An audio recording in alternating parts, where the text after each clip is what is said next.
Hello and welcome back to my YouTube channel. Hope you guys are doing great and keeping safe in this pandemic. In this tutorial, we are going to talk about microservices architectural principles and design patterns, why they are important and how they can help in building a scalable, robust, secure application architecture. Let's have a quick look on the topics. We will start with what is microservices, a quick understanding on monolithic architecture versus microservices architecture, especially for those who are just starting journey with microservices. We are going to extensively cover microservices architectural design principles followed by architectural design patterns. We are going to cover 10 key design principles and 26 most important design patterns. As you can see, I have categorized all 26 design patterns into 5 areas as per their design solutions. Like decomposition design pattern helps to break the application into small services. Integration patterns focus on intercommunications between services and other components. Database patterns provide the design solution to connect with data structure. Observability pattern helps in enabling logging, applying metrics, and enabling distributed tracing. For the cross-cutting concerns pattern can provide the business solutions about service discovery, handling fault tolerance, define a right deployment architecture for zero downtime supports, etc. We will elaborate each design pattern and understand the business solution they offer. So let's get started. What is microservices? What immediately comes to our mind? We can think of microservices as a small, autonomously developed, independently deployable, decentralized service. Those are built and released with automated processes. We can say microservices provide a solution that is unique, distinct within the ecosystem. And one more very important aspect, microservices are designed and organized around business capabilities. So if you're planning to create microservices, please ensure that you are keeping these key aspects in your consideration. Moving to the next, let's quickly understand what is microservices architecture and its key differentiators. So to understand the microservices architecture, let's first understand monolithic architecture, which exists for more than 2 decades, and we have worked extensively over these years. Monolithic architecture is considered to be a traditional way of building application where it is built as a single and indivisible unit. As shown in the diagram, a client-side user interface, a server-side applications for business logic, and a database interface for connecting with database are considered to be a single unit. Unlike monolithic architecture, we can think of microservices architecture as a style to develop a single applications as a suite of small services, each running in its own process and communicating with lightweight mechanisms, often over the HTTP. These services are built around business capabilities and independently deployable by fully automated deployment process like DevOps. So this is the key differentiator of microservices architecture. There are much more differences between monolithic and microservices architecture. However, I am not covering in this session. Let's move to the next section. In this section, we are going to deep dive into 10 key design principles of microservices architecture. You can think of design principles as a rule and the guidelines for many architecture which helps to solve the complex design processes. So the first microservices architectural design principle is domain-driven design. Primarily, microservices provide the ability to separate system capability into different domains using domain-driven design principles. In the world of software engineering, domain refers to the subject area on which the application is intended to apply. The primary objective of the domain-driven design is to focus on the core domain and the associated logic. Next design principle is built around business capabilities. Microservices should focus on certain business functions and ensure that it helps in getting things done. Microservices enable you to choose appropriate technology stack which is most suitable for solving the business purpose. Other way we can say microservices architecture gives the freedom of selecting heterogeneous technology stack. Next design principle is single responsibility principle. As the statement suggests, each microservices must be responsible for a specific feature or a functionality or aggregation of cohesive functionality. Next design principle is high cohesion and low coupling. You should design microservices such a way that cohesion is high and coupling is low. The higher the cohesion, the better, because the modules work together. If cohesion is low, the application would send too many communications back and forth between the services, causing degraded performance and scalability. These principles this principle also suggests having a loosely coupled communication method between the microservices. The changes in one microsystem, the changes in one microservice should have zero or minimum impact on other services in the ecosystem. Next design principle is decentralized data. Unlike in monolithic applications, each microservices maintain their own copy of the data. In other words, each microservice has its own database. You should not set up multiple services to access or share the same database, since it defeats the purpose of autonomous microservices operation. Data pertaining to a specific microservice is private to that service. Use APIs to let other services access a microservice's own data. This design principle enforces centralized access control and enables the developers to implement audit logging and caching seamlessly. Next design principle is failure isolation. A microservices-based architecture should adhere to failure isolation. Example, a malfunctioning microservice due to memory leak or unclosed database connections will only affect that service while other services continue to handle requests. In case of monolithic application, one malfunctioning component can bring down the entire system. Next design principle is fault tolerant. While architecting distributed cloud applications, you should assume that failures will happen and design your applications for resiliency. So this to keep in mind, each service should be necessarily fault tolerant so that failures on the side of its collaborative services will have minimal impact. This technique is also called a circuit breaker and inspired by the electrical component of the same. We will talk about circuit breaker in detail later in our design pattern section. Next design principle is hexagonal architecture. Hexagonal architecture is an alternative to the layered architecture style. The hexagonal architecture style organizes the logical view in a way that it places the business logic at the center. This is also called as ports adapter architecture. As you can see in this hexagonal architecture, instead of the presentation layer, the application has one or more inbound adapters that handle requests from the outside by invoking the business logic. Similarly, instead of data persistent layer, the application has one or more outbound adapters. In this diagram, it is DAO adapter and message producer that are invoked by the application logic and invoke external applications like message broker. A key benefit of this architecture is that the business logic doesn't depend on the adapters. Let's understand through this diagram. The business logic has one or more ports. A port defines a set of operations and how the business logic interacts with outside of the world. There are two kinds of ports, inbound and outbound ports. An inbound port is an API exposed by the business logic, which enables it to be invoked by external applications. An example of an inbound port is a service interface, which defines a service's public methods. An outbound port is how the business logic invokes external systems. An example of an outbound port is repository interface, which defines a collection of data access operations. Another example of outbound port is messaging interface that connects to message broker through outbound adapter. As explained earlier in this section, there are two types of adapters, inbound and outbound, and inbound adapters handles requests from the outside world by invoking an inbound port. An example of an inbound adapter is Spring MVC controller that implements either a set of REST endpoints or a set of web pages. Another example is a message broker client that subscribes to messages. Multiple inbound adapters can invoke the same inbound ports.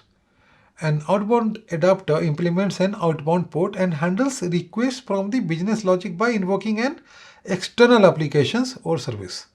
An example of an outbound adapter is Data Access Object class that implements operations for accessing a database. Let's move to next design principle, and that is continuous delivery through DevOps culture. In a microservice architecture, Since microservices are going to be a small and autonomous unit, the number of deployment units are always going to be high, and we are expecting frequent deployments.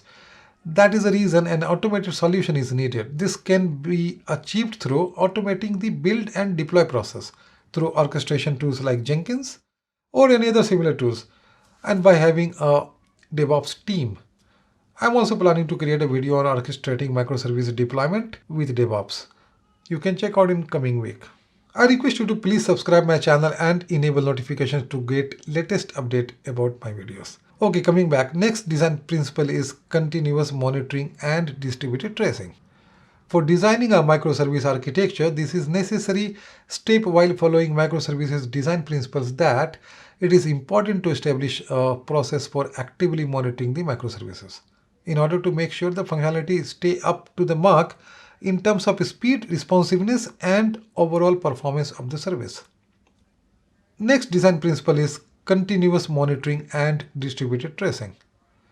For designing a microservices architecture, this is necessary step while following microservices design principles that it is important to establish a process for actively monitoring the microservices in order to make sure that functionality stays up to the mark in terms of speed, responsiveness, and overall performance of the service. For proactive monitoring, you can use Prometheus, which is popular open source system monitoring tool. And if you're using Spring Boot and Spring Cloud framework for writing microservices, this becomes so easy to integrate. You can even use Apache Kafka, a stream processing system for reading writing data from messaging system like RabbitMQ, and Grafana for data visualization. For distributed tracing, you can use Zipkin distributed tracing with messaging system like RabbitMQ for tracing the calls between microservices.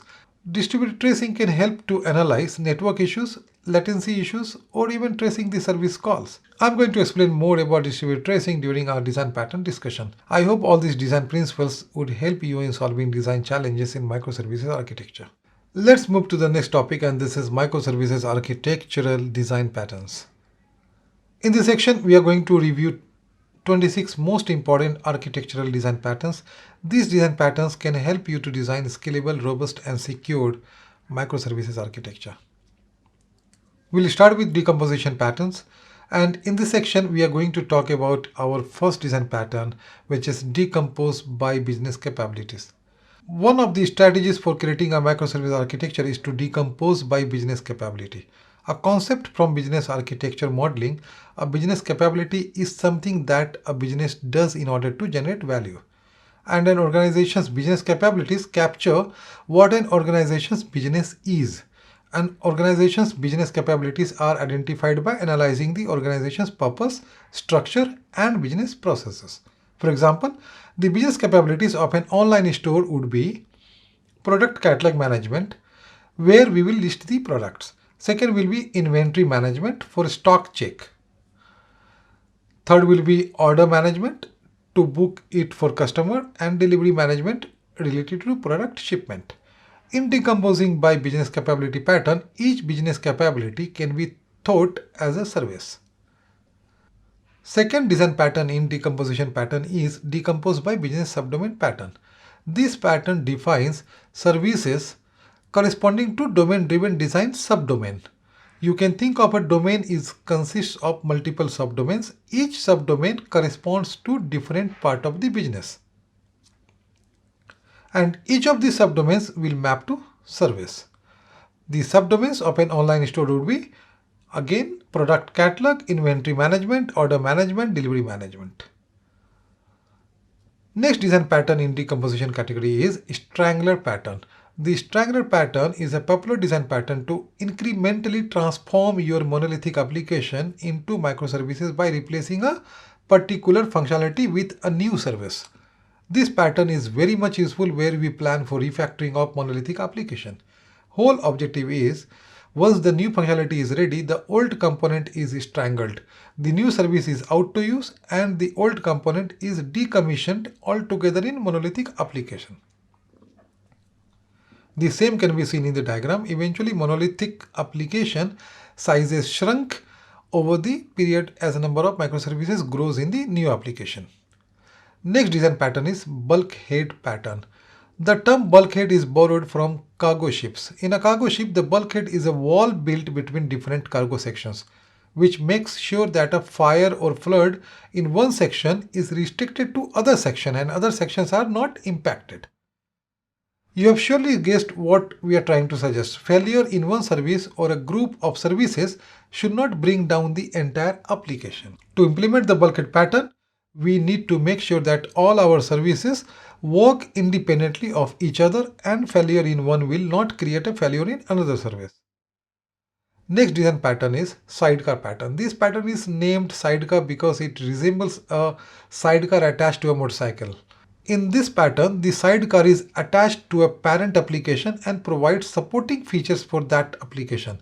The sidecar also shares the same lifecycle as the parent application, being created and retired alongside the parent. A sidecar service is not necessarily part of the parent application, but is connected to it. It is independent in terms of runtime environment and programming language, so you don't need to develop one sidecar per language. We covered all the 6 design patterns from decomposition pattern category. Let's now go to integration pattern section. Integration pattern mainly focus on communication between services. So our first integration pattern is API gateway pattern.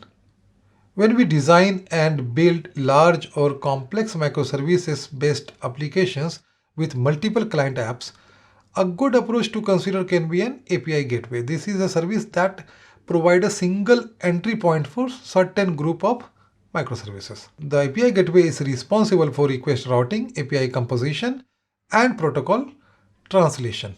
All API requests from external clients first go to the API gateway, which routes some requests to the appropriate service.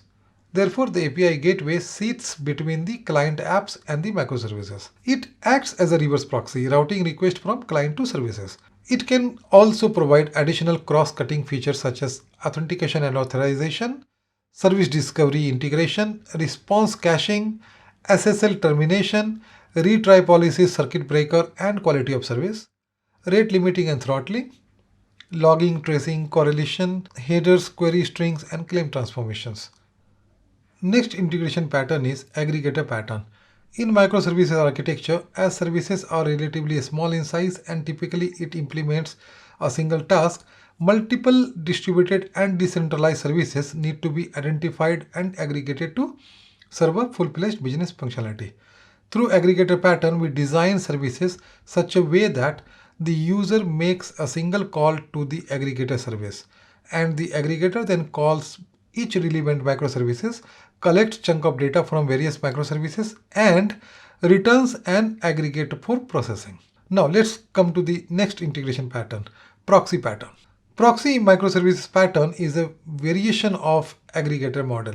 In this model, we will use proxy module instead of the aggregation module. Proxy services may call different services individually. In proxy pattern, we can build one level of extra security by providing a dumb proxy layer. This layer acts similar to the interface. Our next integration pattern is gateway routing pattern. Let me explain you the use case of API gateway routing pattern. When a client needs to consume multiple services, setting up a separate endpoints for each service and having the client manages each endpoints can be challenging, because the client must know about each endpoints in order to connect to those services, right? And eventually, if API changes happens, the client must be updated as well, and code must change in both the services and client side. Since API gateway pattern allows route request to multiple services using single endpoint, we will place gateway in front of client applications. The client application only needs to know and communicate with a single endpoint. If any API changes happens at the server side, the client need not be updated and it can continue making requests to the gateway, and only the routing changes happens. Other way, it also provides abstraction with backend services from the clients and keeps client call simple. Let's move to the next integration pattern, and that is chained microservices pattern. Chained microservices design pattern will help you to provide the consolidated output to your request between various microservices call.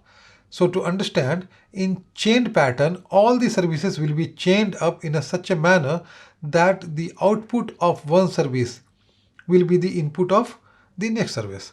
The request received by a Microservice 1, which is then communicating with microservice 2, and it may be communicating with microservice 3. All these services are synchronous calls. One major drawback of this architecture pattern is the client will be blocked until the entire process is completed. Therefore, it is highly recommended to keep the length of the chain as short as possible. Our next integration pattern is branch pattern. Branch microservice is the extended version of aggregator pattern and chain pattern. In this design pattern, the client can directly communicate with the service. Also, one service can communicate with more than one services concurrently. See the diagrammatic representation of branch microservice. All service calls will happen in a concurrent manner, which means services A can call service B and C simultaneously. And the last design pattern of integration pattern is client-side UI composition pattern.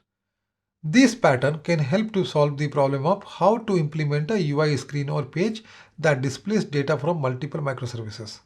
A UI team is responsible implementing the page skeletons that build screen by composing multiple services-specific UI components.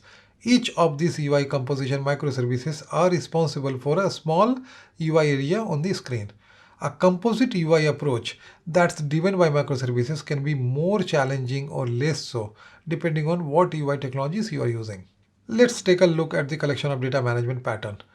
One of the most common pattern microservices database management is database per service pattern. The primary objective of database per service pattern is to keep each microservice's persistent data private to that service and accessible only via its API. There are a few different ways to keep a service's persistent data private. You do not need to provision a database server for each service. For example, if you are using a relational database, then the options are private tables per service. In this, each service owns a set of tables that must only be accessed by that service. Second is schema per service, where each service has a database schema that is private to that service. Third one is database server per service, where each service has its own database server. Private table per service and schema per service have the lowest overhead. Using a schema per service is appealing since it makes ownership clearer. However, some high throughput services might need their own database server. It is a good idea to create barriers that enforce this modularity. For example, you could assign a different database user ID to each service and use a database access control mechanism such as grants. The other database pattern, unlike database per service pattern, is shared database pattern. Unlike database per service pattern, shared database pattern provision you to commonly share single database by the other microservices within their respective domains of services. Each service freely access data owned by the other services using ACID transaction. Means the order service and customer service freely access each other's tables. For example, the order service can use the ACID transaction and ensure that a new order will not violate the customer's credit limit. As you can see in the table structure, that customer table has credit limit field associated with customer ID and same is referred in the order table. Our next database pattern is CQRS pattern. CQRS is command and query responsibility segregation. Commonly referred as CQRS is an architectural pattern that can help in maximize the performance, scalability, and security. It basically separates operations that read data from those operations that write, edit, and update data. Traditional approaches often do the read and write operations with a single view. CQRS pattern can really be beneficial in high volume data scenario where it can separate the models and data tables for reads and writes. The write operation, known as the command, would update against a fully normalized representation of the data. You then need to implement a mechanism to keep both representations in sync. Typically, whenever the write table is modified, it publishes an event that replicates the modification to the read table. As you can see in the diagram, separate command and query models are implemented. Each data write operation is saved to the write store and then propagated to the read store. Our next pattern is event sourcing pattern. Another approach to optimize high volume data scenarios involves event sourcing. In event sourcing, any event triggered will be stored in the event store. There is no update or delete operations on the data. And every event generated will be stored as a record in the database. Likewise, if there is a failure in the transaction, failure event is added as a record in the database. Each record entry will be atomic operation. There are a couple of benefits of the event sourcing, that it implements an event-driven architecture and makes it possible to reliably publish events whenever state changes. Second is maintains audit logs of records, and third is solves atomicity problems. We can combine CQRS pattern with event sourcing to get maximum benefits. In this scenario, the command service is used for inserting data into a data store, and the query layer is used for querying data from the data store. In the customer microservice, when used as a command model, any event change in customer data, like a customer name being added or customer address being updated, will generate events and publish to the messaging queue. This will also log events in the database in parallel. The event published in the message queue will be consumed by the event consumer and update the data in the RAID storage. The customer microservice, when used as a query model, needs to retrieve customer data that invokes a query service, which gets the data from the RAID storage. Similarly, events published across microservices also have to be passed through a message queue. Now let's understand Saga pattern. A Saga pattern is a sequence of local transactions across microservices where each transaction updates data and publishes a message or event to trigger next local transaction in the Saga. And then each subsequent step is triggered by the completion of the previous one. You can think of the first transaction in a Saga is initiated by an external request corresponding to the system operation. There are two ways of coordination happens in Saga. First one is choreography based. When there is no central coordination, each service produces and listens to other services events and decides if an action should be taken or not. Each local transaction publishes domain events that trigger local transactions in other services. In orchestration-based Saga, a coordinator service is responsible for centralizing the Saga's decision-making and sequencing business logic. This coordinator service is also called orchestrator service that tells the participants what local transactions to execute. Let's understand choreography-based Saga pattern. In the choreography approach, the first service executes a transaction and then publishes an event. This event is listened by one or more services which execute local transactions and publish new events. The distributed transaction ends when the last service executes its local transaction and does not publish any event, or the event published is not heard by any of the Saga's participants.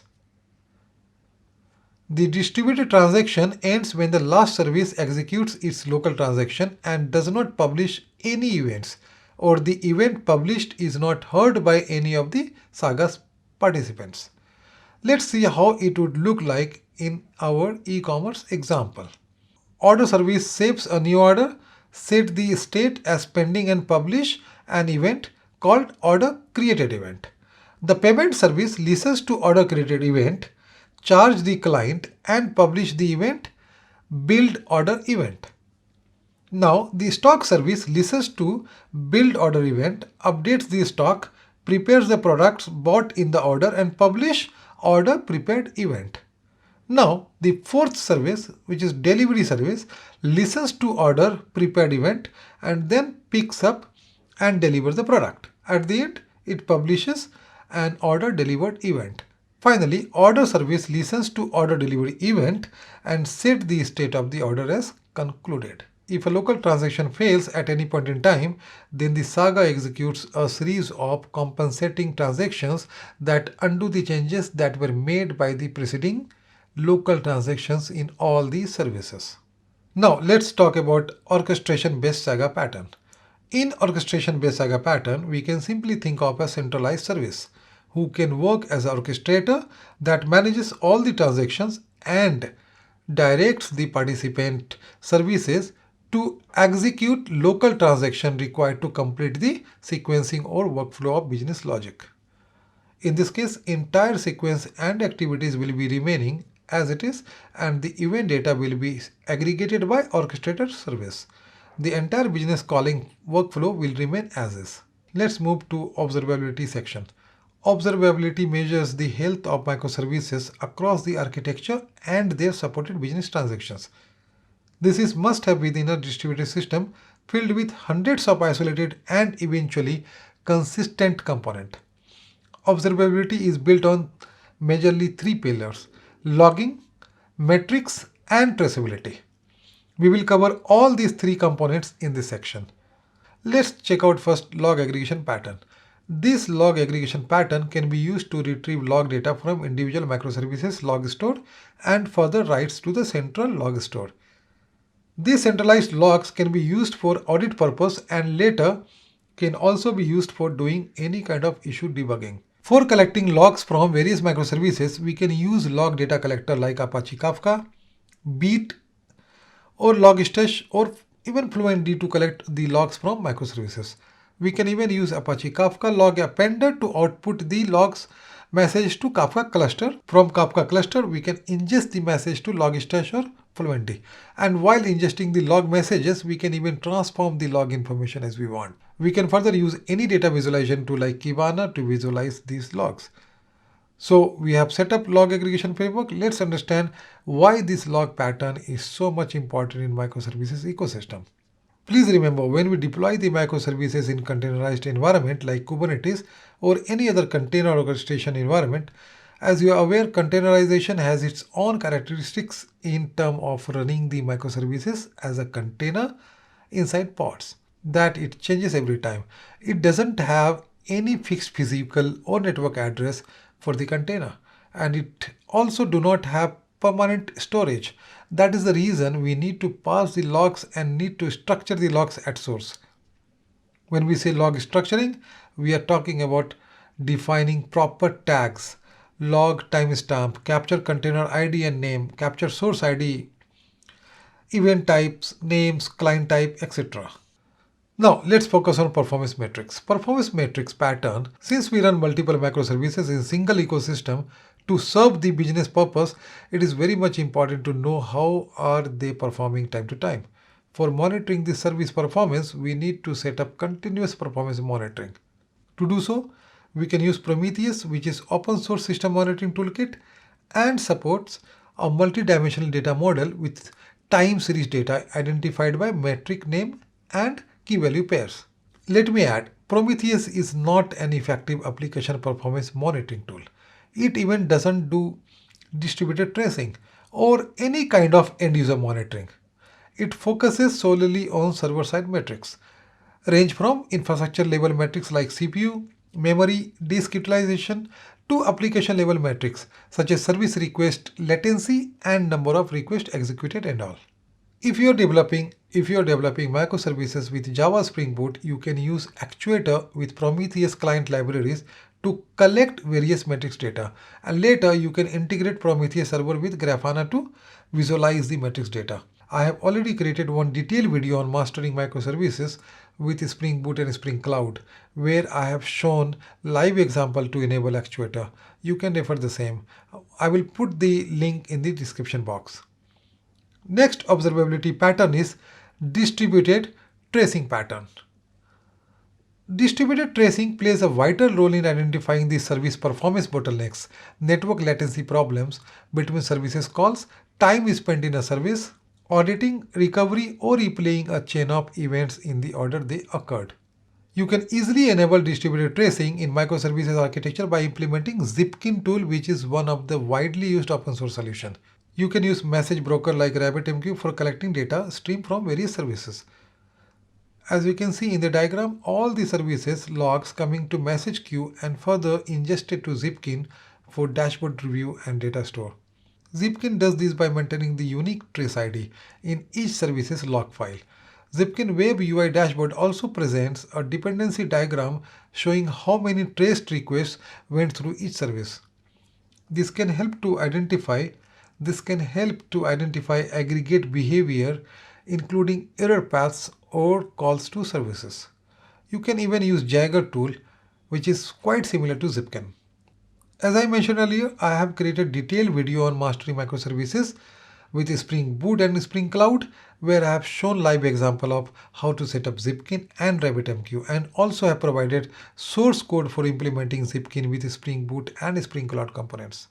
Next observability pattern is health check pattern. We all must have observed sometime that a service may be running but unable to handle requests. For example, a newly started service instance may not be ready to accept request. In this situation, it would be pointless for the deployment orchestration infrastructure to route HTTP request to a service instance until it is ready to process them. Fine. Similarly, a running services instance can also fail, maybe due to database connection timeout or maybe any other reason. In all such situations, the deployment orchestration infrastructure should not route the request to service instance that has failed. And if it does not recover, this service should be terminated and new service instance should be created. Whole expectation is service should be able to communicate to the deployment orchestration infrastructure whether or not it is able to handle request. You can integrate Spring Boot Actuator Java library that implements a get actuator health endpoint which return 200 if service is healthy, else returns 503 if unhealthy. Actuator also contains some sensitive information like entire detail about service and its connectors and other attributes as well. It is important to configure it properly. Now let's go to next section called cross-cutting concerns pattern. In this section, we are going to learn how to enable service to run in multiple environments like dev, QA, staging, production without modification, means without recompilation. Let's start with external configuration pattern. As we know, the majority of services runtime environment includes configuration information that is kept in the file and deployed with the services located within that service folder. Most of the time, changes to the configuration requires the services to be redeployed that may cause downtime and additional operations overhead. External configuration pattern help you to get rid of this challenge by moving configuration information out of the service deployment to external storage or centralized location and provide the interface that can be used for quickly and efficiently read and update configuration settings. It ensures that the configuration interface can expose the configuration data in the required formats, such as typed values, collections, key value pairs. It also helps to protect the configuration data to only the appropriate users and applications. In a cloud-hosted scenarios, it is typically a cloud-based storage service which every cloud operator provides. If you go to deploy services in containerized deployment environment like Kubernetes, they provide native configuration resources for regular and confidential data, which is config map for regular data and secret objects for confidential data respectively. Both resources provide storage and key value pair management. We can define placeholders in our services and that can be replaced with values from the secrets. Once a secret is created and holding data, we can use the keys of a secret as files that are mapped to a volume mounted in a pod. A secret-backed volume contains as many files as entries, with the maps key as file names and the maps value as file content. Next cross-cutting concern pattern is service discovery pattern. Before we deep dive into service discovery pattern and its various options, let's understand first why we use service discovery. Let's assume you are writing a client service that is going to consume some REST API. In order to consume this API, you would certainly need network location of a service instance for connection. In conventional service architecture, it is easy to obtain network locations of that service, as it is usually static. But in microservice-based architecture, it is usually hard to obtain the network locations of that service. The main reason is service instances have dynamically assigned network locations, and these locations frequently changes because of auto-scaling feature or maybe because of service termination in case of service unavailability. To mitigate this problem, we need a service discovery component. This service discovery component will have database for network location details of all the running services instance. They do it through service registry mechanism. All running services instances register themselves its network location with service registry and update about their status periodically. This is called service self-registration pattern. Now, let's talk about what is the best approach or standard to implement service discovery component. There are two ways to implement service discovery. First is server-side discovery, where deployment infrastructure handles service discovery. And second is client-side discovery, where clients interact with services directly with service registry. First, we'll talk about client-side service discovery. As you can see in the diagram, the client first queries to a service registry, which has a database of available service instances. The client gets the network location from service registry, then invokes the service using load balancing algorithm. In this model, the client service is aware about service registry component through self-registration pattern. Service registry address is injected inside the service. You can think of client-side service registry component as a Netflix Eureka naming and discovery server, and the load balancer component as ribbon load balancer. One benefit of client-side service discovery is that it can handle the scenario when services are deployed on multiple deployment platforms. For example, you have deployed some of the services on Kubernetes and some are running on other legacy environment. Client-side service discovery using Eureka, for example, works across both environments where Kubernetes-based service discovery only works within that Kubernetes cluster. One of the drawbacks of client-side service discovery is you are responsible for setting up and managing the service registry. There are many service registry and health check tools are available in marketplace other than Eureka. One is HashiCorp's Console, which is popularly used. Now, let's move to server-side service discovery pattern. It is also known as deployment platform side discovery, and almost all modern deployment orchestration platforms like Kubernetes and Docker provide this as an inbuilt feature. The deployment platform gives each service a DNS name and a virtual IP address. A client makes a request to the DNS name or the IP address. The deployment platform automatically routes the request to one of the available service instances. The key benefit of server-side discovery is service registration, service discovery, and request routing are entirely handled by deployment orchestration platform. Neither the service nor the client contains any service discovery code. It has one drawback as well. Unlike client-side discovery, it only supports the discovery of services that have been deployed using that platform. As I had highlighted during client-side discovery, that Kubernetes-based discovery only works for services deployed in Kubernetes cluster. Despite the limitation, it is still advisable to go with service-side discovery approach whenever possible. Let's move to another cross-cutting concerns pattern, which is circuit breaker pattern. While designing microservices distributed architecture, we have to consider that there are always possibilities or risk of partial failure of microservices. This partial failure could be a service may not be ready to serve the request, or a service may not be able to respond in timely way to the client service, or even the service could be down or in a maintenance phase, or even may be overloaded at that point in time. In all such situations, because the client is blocked waiting for response, the danger is that the failure could cascade, and because of that, it may fail during the business operations. In order to prevent partial failure, we need to decide how to recover from a failed service. You have to decide case by case basis how your service should recover from failure, like returning error message returned by the API gateway. Other option could be returning fallback value, which we are going to discuss here. What we are expecting here is if service is not responsive at that time, the API gateway should return either cached version of data or an error message. A client can display useful information to the user even if the delivery status was not available. Circuit breaker pattern allows system to handle partial failure gracefully. It wraps a function with a monitor that tracks failure.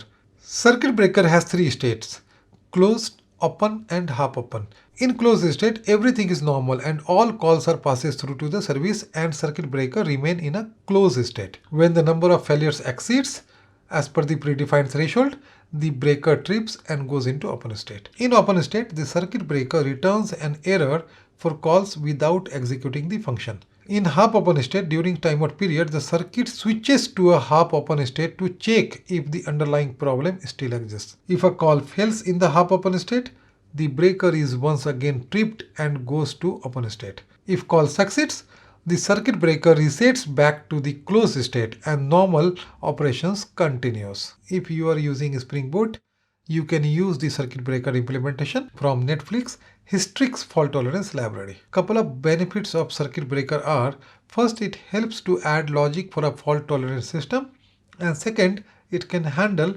services downtime or slowness gracefully. Now let's move to another cross-cutting concerns pattern, and this is blue-green deployment pattern. Blue-green deployment is a technique of running two identical production environments called blue and green. At any time, only one of the environment is live, serving all production traffic. For this example, blue is currently live and green is idle. As you prepare a new release of your software, you do your final stage of testing in the green environment.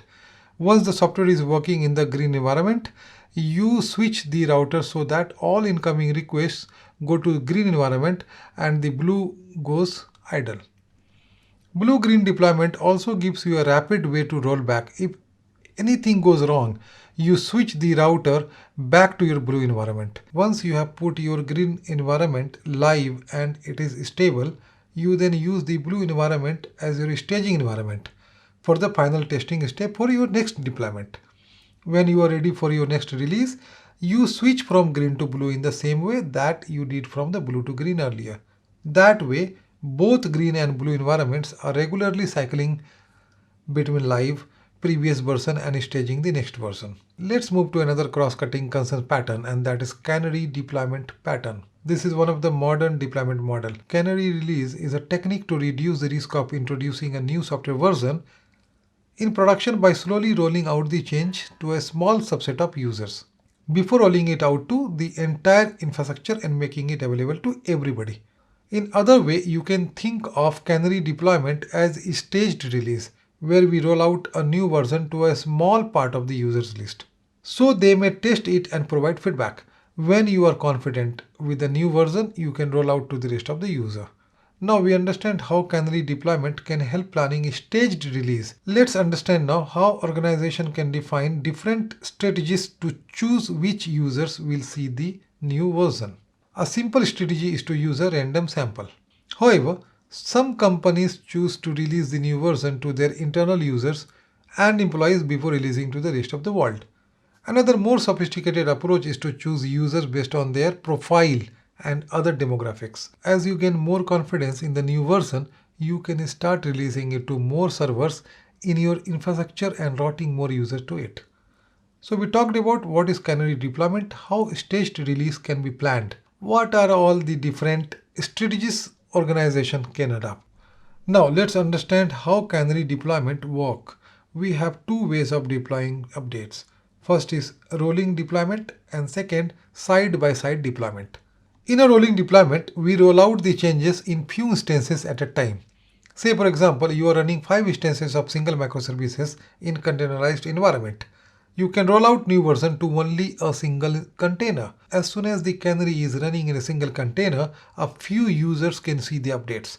And while this happens, we can observe the performance of that instance. As we grow confident in the canary, we continue installing on the rest of the instances. So if you are using Kubernetes as a deployment orchestration platform, you can think of single instance as a pod and multiple instances as a replica set of that pods. A couple of quick benefits of using canary releases is the ability to do capacity testing of the new version in a production environment with a safe rollback strategy if issues are found. By slowly ramping up the load, you can monitor the capture metrics about how the new version impacts the production environment. We also get valuable input from real users. Like blue-green deployment, a canary deployment also doesn't require downtime. And if something goes wrong, it can easily roll back to the previous version. So we are done with microservices architectural design pattern.